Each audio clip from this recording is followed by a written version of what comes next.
నేను ఎన్నికల సమయంలో పదే మీటింగుల్లో మాట్లాడినప్పుడు కొన్ని విషయాలు చెప్పాను. అందులో నేను ప్రధానంగా చెప్పింది ఆర్థిక వ్యవస్థ చిన్నాభిన్నమైంది. వ్యవస్థలన్నీ కూడా పూర్తిగా విధ్వంసానికి గురైనాయి. ఒక పక్క అమరావతి, పోలవరం, అమరావతిని 3 రాజధానులని 3 ముక్కలాటాడి ఫైనల్గా ఏదీ లేకుండా అమరావతిని సర్వనాశనం చేశారు, భ్రష్టు పట్టించారు.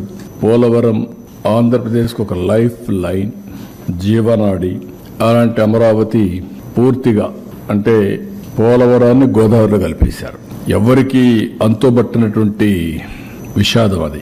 ఈ విధంగా ఒక్కోటి కాకుండా ఎవ్వరికి ఫ్రీడమ్ లేకుండా రాష్ట్రానికి రావాలన్నా ఈ రాష్ట్రంలో పుట్టిన వాళ్ళు భయపడే పరిస్థితికి వచ్చారు.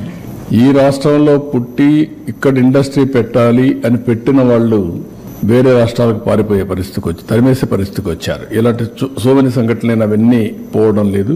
ప్రజలకు ఒక్కసారి గుర్తు చేస్తున్నాం.